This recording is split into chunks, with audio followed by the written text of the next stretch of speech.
नमस्कार दोस्तों, मैं मोहन वर्मा।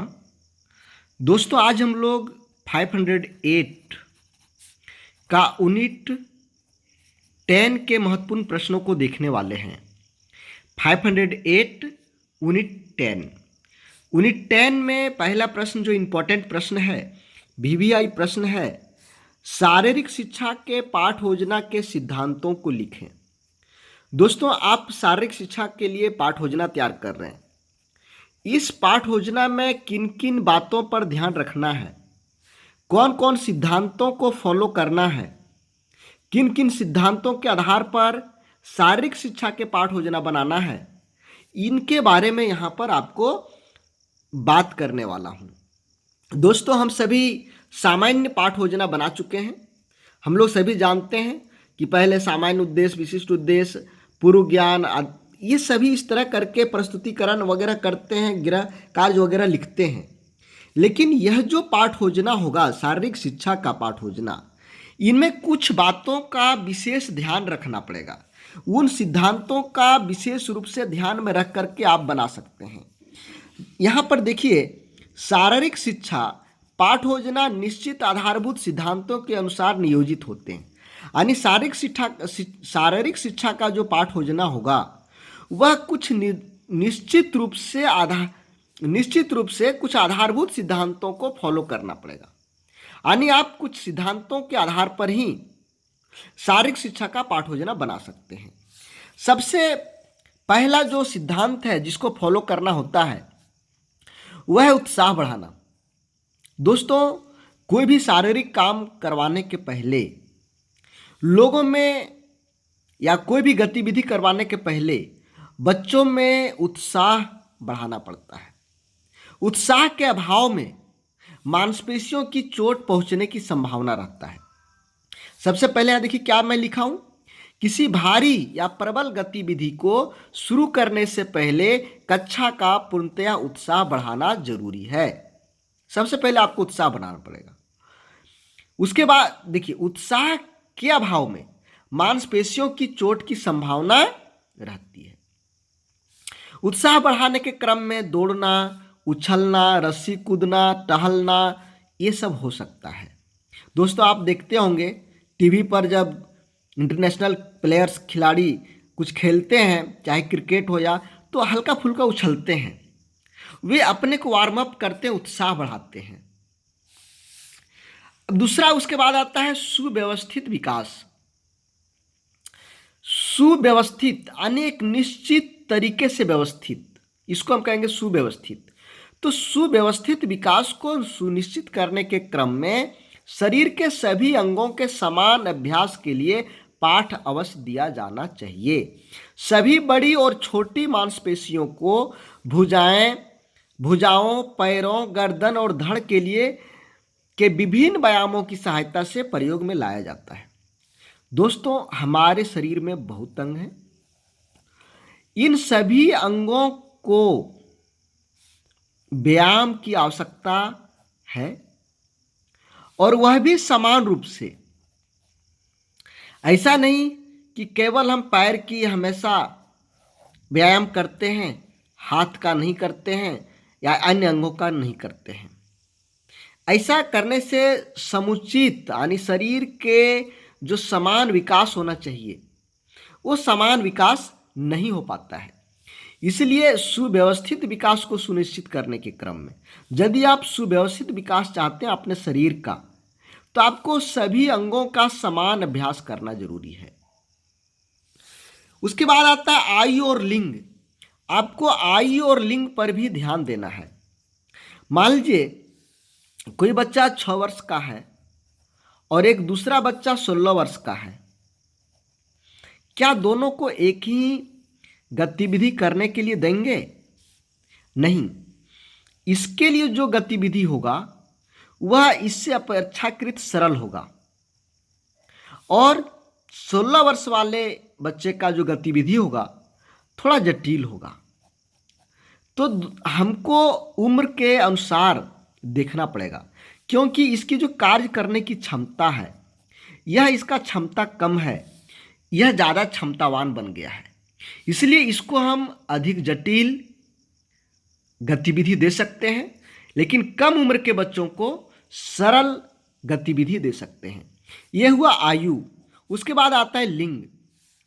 जब हम शरीर की बनावट के बारे में अध्ययन करें तो पता चलेगा कि लड़का और लड़कियों का जो काम करने की क्षमता है वो दोनों में अलग अलग है। पुरुष का ये काम करने का जो क्षमता कह रहा है ये अधिक बताता है और लड़कियों का काम करने की क्षमता कम बताता है। यानी हमको जब गतिविधि चयन करेंगे उस समय लड़का लड़कियों के क्षमताओं पर भी ध्यान देना पड़ेगा, क्योंकि जो लड़के लोग होते हैं इनका व्यायाम सख्त होना चाहिए। ये सख्त से सख्त व्यायाम कर सकते हैं। कठिन व्यायाम को लड़के लोग कर सकते हैं, लेकिन लड़कियां सरल व्यायाम को कर सकती है। जो ज़्यादा कठिन नहीं हो उसको कर सकती है, सख्त काम नहीं कर सकती है।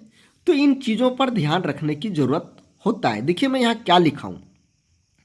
गतिविधियाँ विद्यार्थियों की आयु और लिंग को ध्यान में रखकर चयनित की जानी चाहिए।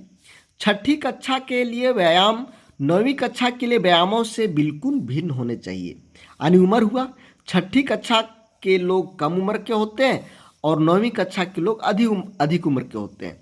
तो यहाँ जैसे मैं बताया कि कम उम्र के लिए सरल और अधिक उम्र के लिए कठिन या जटिल व्यायाम का चयन करना चाहिए। लड़कियों के लिए व्यायाम विषम और प्रकार से भिन्न होने चाहिए, क्योंकि वे अधिक समय तक निष्पादन करने में कठिन हो सकते हैं। यानी लड़कियों को लगातार अधिक समय तक काम करने के लिए कहें, व्यायाम करने के लिए कहें, कोई गतिविधि करने के लिए कहें तो हो सकता है वो नहीं कर सकती हैं। तो इस पर भी हमको ध्यान देना है कि कौन सा गतिविधि किसको करने के लिए देना है, कौन सा गतिविधि किसके लायक है और कौन कर सकता है। उसके बाद आता है प्रगति।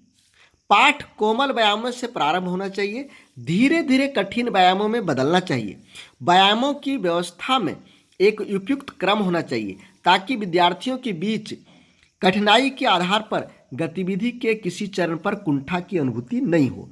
देखिए यह जो प्रगति है ना, मान लीजिए यहाँ पर आप 6 वर्ष से बच्चों को गतिविधि करवाने शुरू किए और यहाँ पर 10 वर्ष है, बच्चा 10 वर्ष तक पहुँच गया, तो शुरू में हमको आसान गतिविधि चयन करना पड़ेगा, फिर इससे थोड़ा आसान कठिन, फिर इससे थोड़ा कठिन, फिर इससे थोड़ा कठिन जटिल, इस तरह से धीरे धीरे कठिनता की ओर जाना चाहिए।